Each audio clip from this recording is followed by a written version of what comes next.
महाराष्ट्र में होने जा रहे विधानसभा चुनाव के माहौल में नए नए राजनीतिक खुलासे होते दिख रहे हैं। हर दल सत्ता पाने के लिए जोर आजमाइश करती दिखाई दे रही है।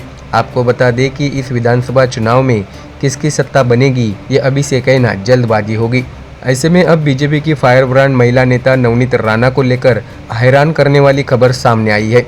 बीजेपी सांसद नवनीत राणा को 3 दिन पहले धमकी भरा पत्र मिला था, जबकि मामले की जांच के लिए अमरावती पुलिस हैदराबाद पहुंच गई है। सोमवार को उन्हें फिर से धमकी भरा पत्र मिला है।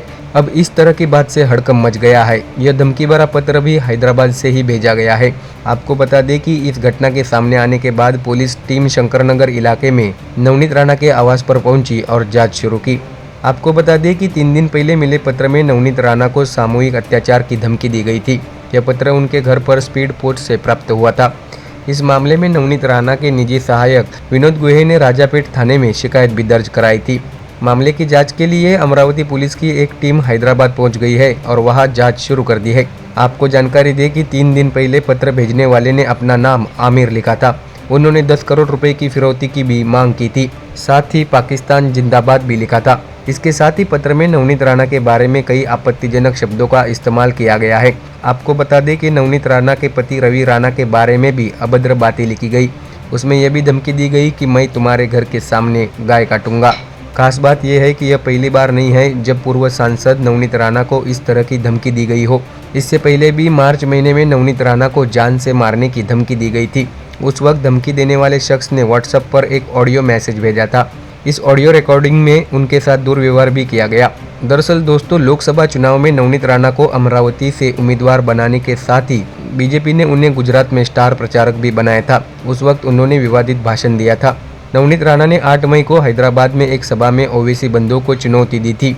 उन्होंने कहा था कि अगर हैदराबाद में पुलिस 15 सेकंड के लिए भी पीछे हट जाए तो दोनों भाइयों को पता भी नहीं चलेगा कि वे कहाँ गए। नवनीत राणा के इस बयान को 2013 में अकबरुद्दीन ओवैसी के भाषण के जवाब के तौर पर देखा जा रहा है। इसके साथ ही दर्शकों, आपको ये भी बता दें कि भाजपा ने लोकसभा चुनाव में नवनीत राणा को अमरावती से उम्मीदवार बनाने के साथ गुजरात में स्टार प्रचारक भी बनाया था। इसके साथ ही आपको ये भी बता दें कि नवनीत ने 5 मई को गुजरात में प्रचार के दौरान कहा था कि जिसे जय श्री राम नहीं कहना है तो वे पाकिस्तान जा सकते हैं। ये हिंदुस्तान है, अगर हिंदुस्तान में रहना है तो जय श्री राम कहना होगा। तो वही इससे पहले अप्रैल 2022 में नवनीत राणा और उनके पति रवि राणा ने उद्धव ठाकरे की निजी आवास मातोश्री के बाहर हनुमान चालीसा पढ़ने का ऐलान किया था। इस घोषणा के बाद शिवसेना के हजारों कार्यकर्ता मातोश्री के बाहर जमा हो गए थे। उन्होंने राणा दंपति पर धार्मिक भावनाओं को ठेस पहुंचाने का आरोप लगाया था। इसके बाद नवनीत राणा और उनके पति के खिलाफ राजद्रोह का केस दर्ज किया गया और कोर्ट ने दोनों को न्यायिक हिरासत में भेज दिया था। हालांकि बाद में उन्हें जमानत भी मिल गई थी। तो देखा दर्शकों, नवनीत राणा को मिली धमकी भरे पत्र से अब राजनीति हलकों में इसकी चर्चा जोरों शोरों पर है। ऐसे में आने वाले दिनों में ये साफ हो जाएगा कि आखिर ये धमकी वाला पत्र किसने लिखा था। दर्शकों, अगले कुछ दिनों में महाराष्ट्र में विधानसभा चुनाव की घोषणा हो जाएगी। चुनाव के मद्देनजर राज्य की राजनीति में कई घटनाक्रमों ने तेजी पकड़ ली है। कई नेता दिल्ली दौरे पर है तो कुछ नेता राज्य के विभिन्न विधानसभा क्षेत्रों का दौरा कर कामकाज की समीक्षा कर रहे हैं। आपको जानकारी दें कि इसमें हम देख सकते हैं कि आम चुनाव से पहले कई नेता एक पार्टी से दूसरी पार्टी में प्रवेश कर रहे हैं। ऐसे में अब प्रदेश की सियासत में एक और बड़ी खबर सामने आई है। इगतपुरी से मौजूदा कांग्रेस विधायक हीरामन खोसकर एनसीपी अजित पवार पार्टी में शामिल हो गए हैं। दरअसल मुंबई में उप मुख्यमंत्री अजित पवार, प्रदेश अध्यक्ष सुनील तटकरे की मौजूदगी में विधायक हीरामन खोसकर की पार्टी में एंट्री हो गई है। आपको बता दें कि इस बीच विधायक हीरामन खोसकर ने आम चुनाव के मद्देनजर कांग्रेस को बड़ा झटका देते हुए पार्टी छोड़ दी है। ऐसे में कांग्रेस छोड़ अपनी पार्टी में शामिल होने वाले विधायक के साथ फोटो खींच अजित पवार ने अपने एक हैंडल पर पोस्ट साझा किया है। उन्होंने लिखा है कि इगतपुरी विधायक और आदिवासी समुदाय के नेता हीरामन खोसकर ने आज राष्ट्रवादी कांग्रेस पार्टी के विकासवादी विचारों को स्वीकार किया और मेरी और प्रदेश अध्यक्ष सुनील तटकरे के उपस्थिति में अपने प्रमुख सहयोगियों के साथ राष्ट्रवादी कांग्रेस पार्टी में शामिल हो गए। विधायक खोसकर का पार्टी में प्रवेश राष्ट्रवादी कांग्रेस पार्टी और राज्य सरकार के माध्यम से हमारे द्वारा किए गए कार्यों और कल्याणकारी योजनाओं की स्वीकृति है। अजित पवार ने एक्स पर पोस्ट में कहा है कि एनसीपी परिवार में सभी का दिल से स्वागत करता हूं और उन्हें भविष्य के लिए शुभकामनाएं देता हूं। आपको ये भी बता दें कि इस बीच हीरामन खोसकर ने कुछ दिन पहले एनसीपी शरद चंद्र पवार पार्टी अध्यक्ष शरद पवार से मुलाकात की थी। उन्होंने यह मुलाकात क्यों की, इस संबंध में भी उन्होंने प्रतिक्रिया दी है। इस बीच चर्चा थी कि हीरामन कोस्कर पिछले कुछ दिनों से कांग्रेस से नाराज चल रहे हैं। ये भी चर्चा थी कि कुछ दिन पहले हुए विधान परिषद चुनाव में कांग्रेस के कुछ विधायकों ने क्रॉस वोटिंग की थी और उस क्रॉस वोटिंग में विधायक हीरामन कोस्कर के नाम पर भी चर्चा हुई। हालांकि उन्होंने इस आरोप से इनकार कर दिया है।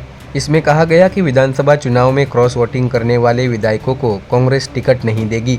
ऐसे में अब हीरामन कोस्कर ने कांग्रेस पार्टी छोड़ दी है और अजित पवार की राष्ट्रवादी कांग्रेस पार्टी में शामिल हो गए हैं।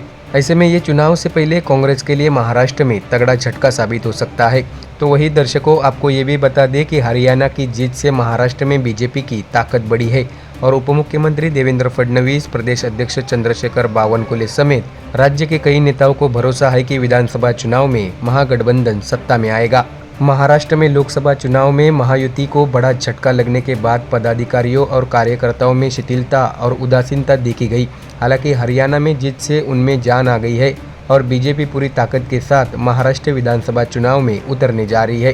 केंद्रीय गृह मंत्री अमित शाह ने भी पिछले दिनों राज्य के हर संभव क्षेत्र का दौरा किया था। 3 दलों की सरकार और पार्टी में शिवसेना, शिंदे और राष्ट्रवादी कांग्रेस पार्टी अजित पवार के नेताओं के साथ कई महत्वाकांक्षी नेताओं को उम्मीदवारी नहीं मिलेगी, मंत्री पद और महामंडल नहीं मिलने से बीजेपी पदाधिकारियों और कार्यकर्ताओं में नाराजगी का माहौल है। ऐसे में जिन असंतुष्ट नेताओं को महायुति से नामांकन नहीं मिल सका, वे उद्धव ठाकरे और शरद पवार की पार्टी की ओर भाग रहे हैं।